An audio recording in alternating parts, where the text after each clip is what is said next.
काचेचा पूल म्हटलं की डोळ्यासमोर उभे राहतात परदेशातील काही ठिकाणं, पण असा अनुभव घ्यायला परदेशात जाणं प्रत्येकासाठी शक्य नसतं।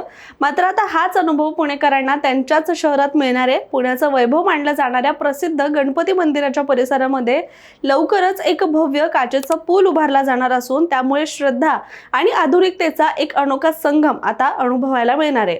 या प्रकल्पाची सध्या चर्चा सगळीकडेच रंगात आली असून प्रत्येकाला याबद्दल जाणून घेण्याची उत्सुकता लागली आहे। चला तर मग या अनोख्या आणि आकर्षक प्रकल्पाची सविस्तर माहिती जाणून घेऊया आणि हा पूल नेमका कसा असेल, कुठे उभारला जाणार आहे आणि सर्वसामान्यांसाठी तो किती फायदेशीर ठरेल याबद्दलच बोलूयात। नमस्कार, मी रामेश्वरी आणि तुम्ही पाहताय कट टू कट। पुणे महानगरपालिकेचा सन 2026-27 या आर्थिक वर्षाचा वार्षिक अर्थसंकल्प नुकताच सादर करण्यात आला। यामध्ये पुण्याच्या विकासामध्ये अधिक भर घालण्यासाठी महत्त्वपूर्ण निर्णय घेण्यात आला असून स्थायी समितीचे अध्यक्ष श्रीनाथ भिमाले यांनी 15,669 कोटी रुपयांचं अंदाजपत्रक सभागृहासमोर मांडलं। यावेळी सारसबाग मंदिर परिसरामध्ये काचेचा पूल उभारणार असल्याची घोषणा सुद्धा करण्यात आली आहे। दरम्यान पुण्यातील आणि जगभरातील लाखो भाविकांसाठी पुण्यातील सारसबाग गणपती मंदिर ही पवित्र भूमी असून दररोज इथे भाविकांची मोठी गर्दी असते, तर सणासुदीच्या काळामध्ये इथे दर्शनाला अक्षरशः रीग लागते।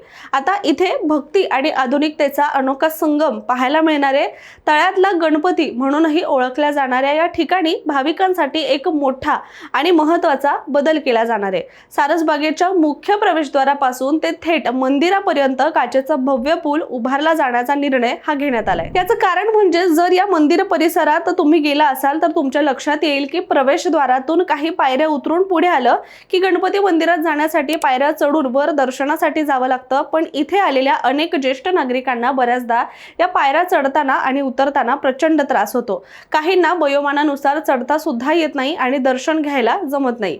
सारसबाग गणपती मंदिर हे श्री देवदेवेश्वर संस्थान पर्वती आणि कोथरूड यांच्या अधिपत्याखाली चालतं, त्यामुळे येणाऱ्या भाविकांची हीच अडचण संस्थेनं लक्षात घेतली आणि याबद्दल प्रशासनाकडे मागणी केली आहे की सारसबाग मुख्य प्रवेशद्वारापासून ते मंदिरापर्यंत काचेचा पूल उभारून द्यावा। दरम्यान याबद्दल स्थायी समिती अध्यक्ष श्रीनाथ भिमाले यांनी माहिती दिली आहे। याबद्दल ते म्हणाले की मंदिर संस्थेनं आमच्याकडे याबद्दल मागणी केली असून मंदिराकडून ना हरकत प्रमाणपत्र घेऊनच हे काम केलं जाणार आहे। शिवाय यामुळे मंदिरात गणरायाच्या दर्शनासाठी येणाऱ्या ज्येष्ठ नागरिकांना याचा सर्वाधिक फायदा होणार आहे, असा विश्वास सुद्धा त्यांनी यावेळी व्यक्त केलाय। दरम्यान हा पूल केवळ सोयीसाठीच नाही तर पर्यटकांच्या दृष्टीने सुद्धा अतिशय आकर्षण ठरणार आहे। पुलावरून चालताना भाविकांना आणि पर्यटकांना संपूर्ण सारसबागेचा नयनरम्य नजारा हा उंचावरून पाहता येणार आहे। हिरवाईने नटलेला परिसर, तळ्याचा शांत अनुभव आणि मंदिराची भव्यता या सर्वांचा एकत्रित आनंद या पुलामुळे अधिकच प्रभावीपणे घेता येणार आहे। त्यामुळे पुण्यातील पर्यटकांना अधिकच चालना मिळण्याची सुद्धा शक्यता वर्तवण्यात आली आहे। यासोबतच सारसबाग परिसराचं सुशोभीकरण करण्यावर भर दिला जाणार आहे। उपस्थित असणारी बाग ही अधिकच आकर्षक केली जाणार आहे। शिवाय बसण्याची व्यवस्था अधिक चांगली केली जाईल आणि त्यामुळे सारसबागेच्या मंदिर परिसराच्या सौंदर्यामध्ये नक्कीच भर पडेल असं सुद्धा आपण म्हणू शकतोय। आणि आता पुणे महानगरपालिकेच्या 2026च्या बजेटमध्ये या प्रकल्पाचा समावेश करण्यात आला असून लवकरच प्रत्यक्ष कामाला सुद्धा सुरुवात होण्याची शक्यता व्यक्त केली जाते। या प्रकल्पाबद्दल आपण जाणून घेतच आहोत, एकदा आपण मंदिराच्या इतिहासावर सुद्धा थोडक्यात नजर टाकूया। तर पर्वतीवर मंदिर बांधून झाल्यावर इसवी सन 1753 ते 55 या काळामध्ये नानासाहेब पेशव्यांनी पर्वतीच्या पायथ्याला तळ खोदायची योजना आखली। त्यावेळी अंबिल ओढा म्हणजेच आत्ताच्या सारसबागेतून बाजीराव रस्त्याने नदीला येऊन मिळायचा, पण पुण्याच्या वाढीची गरज लक्षात घेता नानासाहेबांनी अंबिल ओढा बांध घालून उलट दिशेने वळवला। भविष्यातील पाण्याची गरज ओळखून त्या बांधाला लागून 25 एकर जागेमध्ये खोल तळ खोदायला घेतलं आणि यासाठी बेलदारांच्या 200 जोड्या कार्यरत होत्या। आताची सारसबाग आणि सनस ग्राउंड मिळून हे तळ होतं। खोदल्यावर बरच नैसर्गिक झरे हे तळे भरू लागले आणि जरी भविष्याची आवश्यकता म्हणून हे तळ खोदलं गेलं तरी सुद्धा त्यातला काही परिसर हा सुंदर दिसायला लागला। तळ खोदत असताना एक टेकाड तसंच ठेवलं होतं, तिथे विश्रांतीसाठी एक छोटंसं घर बांधून त्यांनी त्याला सारसबाग असं नाव दिलं। पुढे त्यांचे नातू सवाई माधवराव पेशवे यांनी त्या ठिकाणी एका उजव्या सोंडेच्या गणपतीचं मंदिर बांधलं आणि हेच ते आजचं सिद्धिविनायक सिद्धिविनायक मंदिर आहे. तळे ते पर्वती यामध्ये दाट झाडी होती. तिथे प्राणी संग्रहालय तयार केलं होतं आणि ज्याला पूर्वी शिकारखाना असं सुद्धा म्हटलं जायचं. पुढे सवाई माधवरावांच्या कारभारात हा शिकारखाना पर्वती पायथ्यापर्यंत 45 एकरामध्ये वाढवण्यात आला.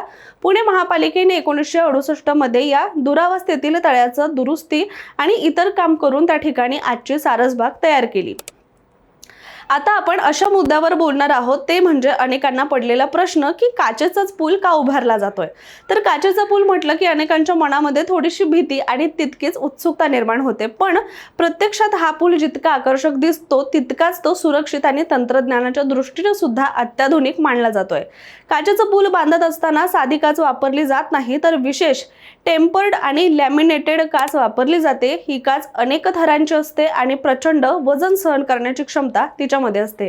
त्यामुळे काच तुटली तरी सुद्धा ती लगेचच खाली कोसळत नाही आणि हीच या पुलाची सर्वात मोठी सुरक्षा आणि वैशिष्ट्य सुद्धा मानली जात आहे.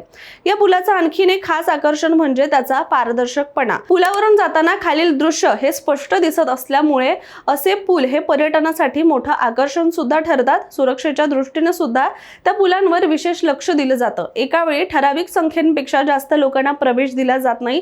पुलावरून अँटी स्लिप कोटिंग हे मजबूत रेलिंग आणि सीसीटीव्ही यंत्रणा सुद्धा बसवली जाते. त्याचबरोबर प्रत्येक काचेच्या तुकड्याची एक स्वतंत्र चाचणी देखील केली जाते आणि काचेचा पूल उभारण्यासाठी मोठा खर्च येतो, मात्र तो दीर्घकालीन गुंतवणूक म्हणून सुद्धा पाहिला जातो. आणि अशा प्रकल्पांमुळे पर्यटन वाढतं, तिकीट शुल्कातून महसूल मिळतो आणि स्थानिक व्यावसायिकांना सुद्धा यामुळे चालना मिळते. अनेक ठिकाणी सरकार आणि खाजगी कंपन्यांच्या भागीदारीत असे प्रकल्प उभारले जातात. एकूणच काचेचा पूल हा केवळ आकर्षण नसून सुरक्षितता, आधुनिक तंत्रज्ञान आणि पर्यटन विकास यांचा उत्तम संगम सुद्धा मानला जातोय. त्यामुळे सारसबागेतील काचेच्या पुलाच्या पूर्णत्वाकडे आता अनेक पुणेकरांचं लक्ष लागून आहे. पण काही पुणेकरांनी या काचेच्या पुलाबद्दल आक्षेप व्यक्त केलाय. यामुळे मंदिर परिसराचं सौंदर्य खराब होईल अशी अनेकांची भावना आहे. त्यामुळे आता हा प्रकल्प प्रत्यक्षात कधी येतो याकडे सगळ्यांचंच लक्ष लागलंय आणि यात आता किती आव्हानं येतात हे पाहणं सुद्धा महत्त्वाचं ठरणार आहे. तुर्तास आपण इथेच थांबूया. मात्र तुम्ही अशाच महत्त्वाच्या बातम्यांसाठी आणि महत्त्वाच्या घडामोडी पाहण्यासाठी आमच्या कट टू कटच्या YouTube चॅनलला सबस्क्राईब करायला विसरू नका.